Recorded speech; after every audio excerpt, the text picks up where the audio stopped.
Hello, Hello, Katie. how are you? Good, and how are you? Yeah, I'm doing rather well actually. It's super sunny here in Bristol, so yeah, things. It's also very sunny and very warm today here in Warsaw. So we started off this day very well. Katie, thank you so much for joining me today and accepting my invitation for a conversation. You are my fifth guest already. I'm sorry, my fifth guest already today. And before I say anything, can I ask you to give a little bit of an intro, who you are, what you do at the BBC Music Magazine?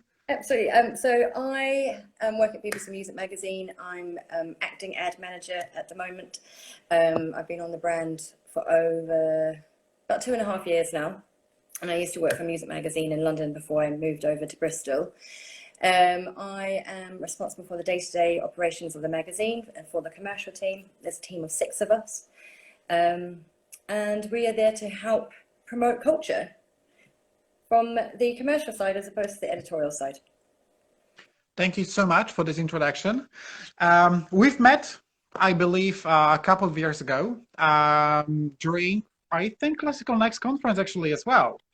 And I called I gave a topic to our conversation when the big partner answers your email for the first time. And there is a big reason to this.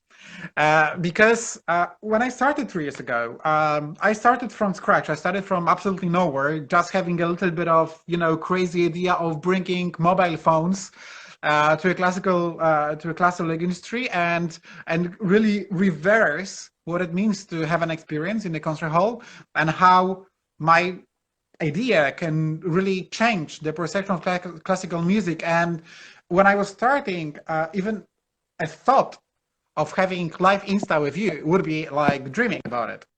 So really, for me, this is really important because what I'm trying to say is that there is just a long path, in my belief, and in my experience, that everybody needs to take to really build good networking, to build good relationships, and to actually be seen at some point by really big magazines, by people who really matter in the industry.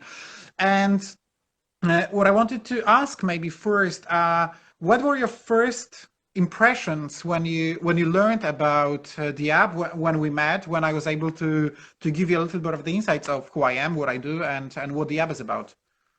Absolutely. Well, it's a really good point, and I think we met at the World Federation of International Music Competitions, their General Assembly in Glasgow, I think it was. Yes, yes. And as I said, I used to work for a different magazine in London, which is more about electronic dance music. And what I found so engaging by your talk, which you gave about the app, was how you were bringing concepts and ideas which happen more commonplace in different areas of the music world onto classical music.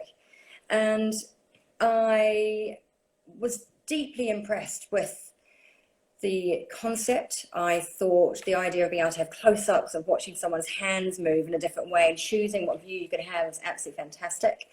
I thought it was a very good response to the fact that we do use our phones all the time.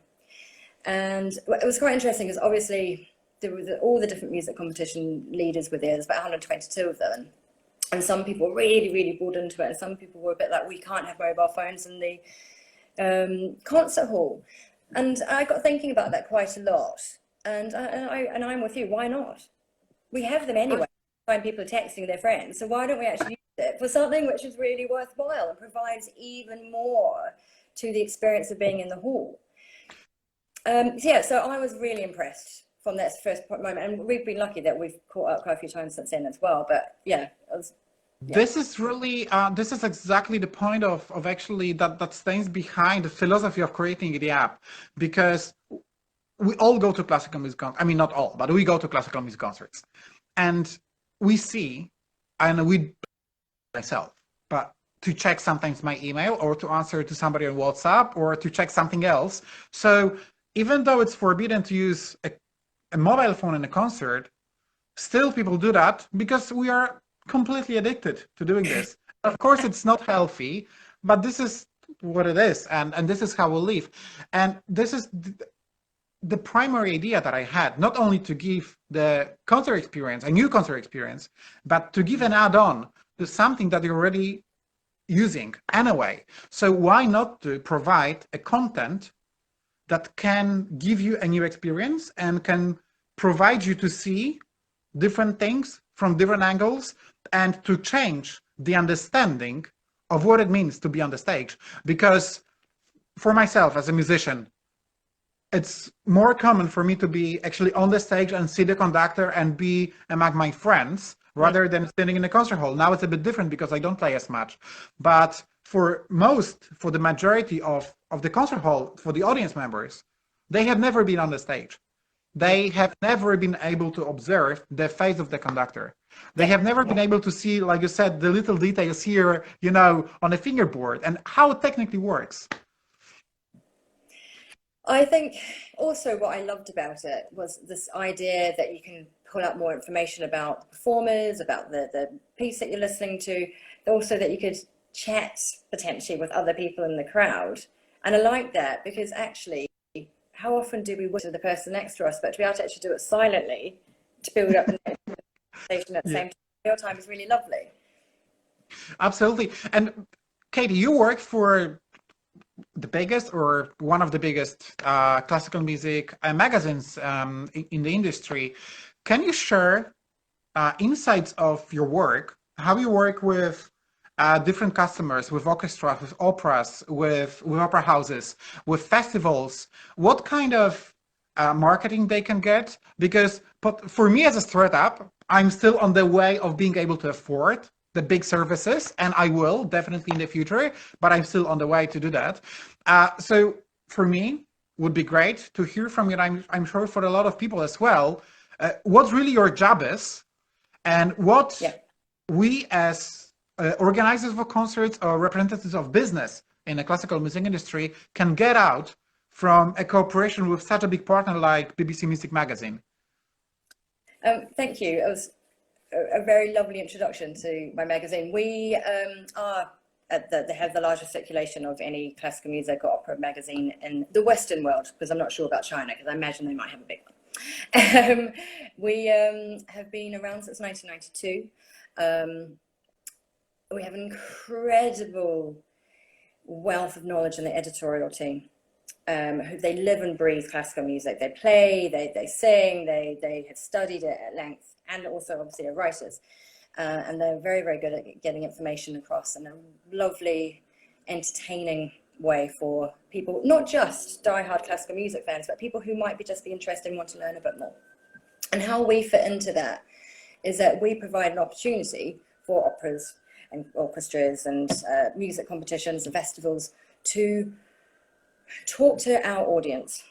We have an incredible engaged audience. We have people who are passive listeners. We have people who play. We recently did a survey and found that 4 in 10 of our readers play more than one instrument. And that's huge. And we've got a really young demographic, because we've got lots of students who read the magazine. Obviously, then we've got lots of grandparents who can afford and do have the time to be able to go out and attend these incredible events. So by advertising with us, you're getting access to that audience. What we also have is that we are part of a really large company, the 4th largest media publishing company in the UK, called Immediate Media. And that gives you extra scope. We have big insight teams, we have amazing digital teams, we have social media and digital marketing teams. So we have specialists in all these different areas, which can help a brand, particularly a new one starting up, and also obviously the more established and people with bigger budgets, to really expand what they can do quickly, efficiently, as well as possible, because we want it to work well. So we work really collaboratively with a lot of our clients. And I think that's something which is unheard of in some of the other magazine press. Yes.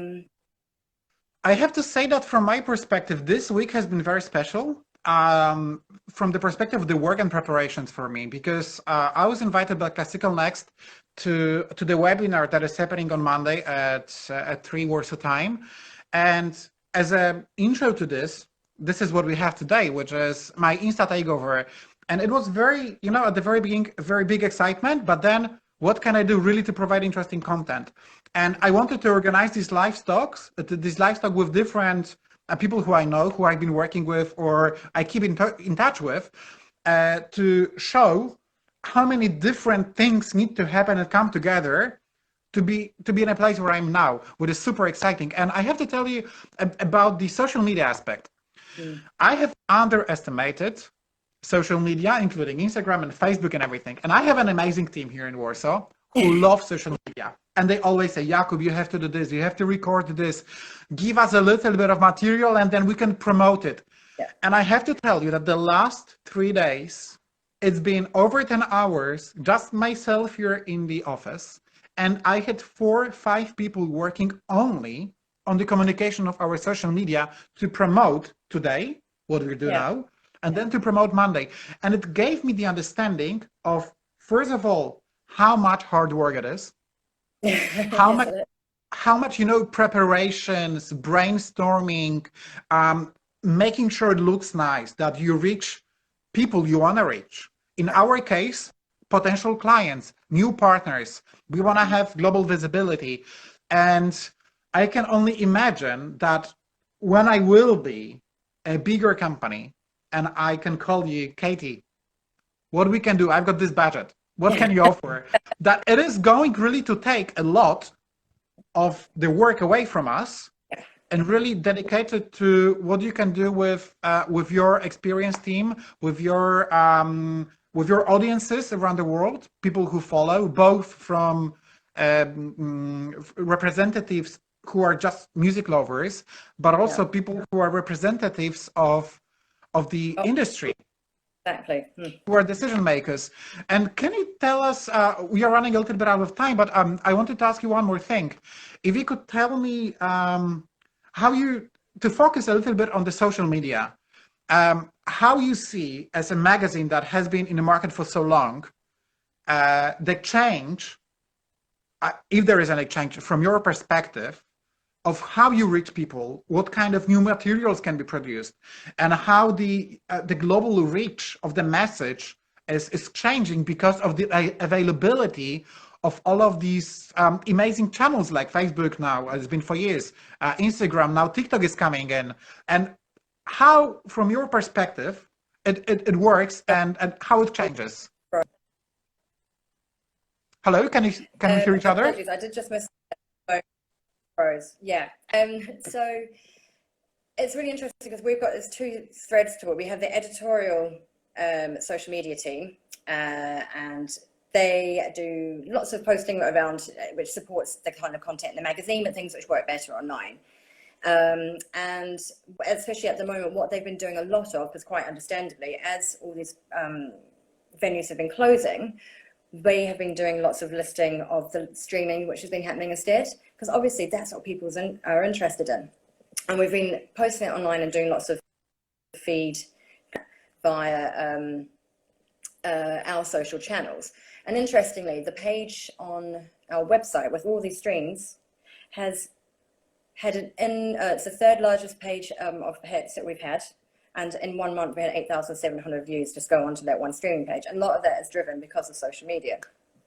Then the flip side is, if we did a campaign for you, we have a social media digital marketing team, and they will do different things with the content, and they will shape that and send it out to the best audience for you. So it won't just be on our feed, it will be in the universe of social media. And actually we're expanding that now because we're talking about how we amplify the content, and we're also putting onto paid PPC and also Google search. So it means you can get really good traction outside of the confinements of our magazine. It's not that confined, but you also get that as well, which is really exciting. So yes, when the time comes, you know where I am. It will come very soon. I'm more than sure about that. Katie, I wanted to thank you so much for finding time to join me today. Thank you very much. Thank you for sharing all of this insight, because I am sure that it is going to be very interesting for people to hear, from the work, from somebody who works with the BBC Music Magazine about the work and the details that you are doing there. So thank you so much, and have a great afternoon. And in a few minutes, I'm gonna invite my last guest to join me, Benjamin Woodworth, for the conversation about networking. Thank you so much, and see you very soon. Bye-bye. Bye.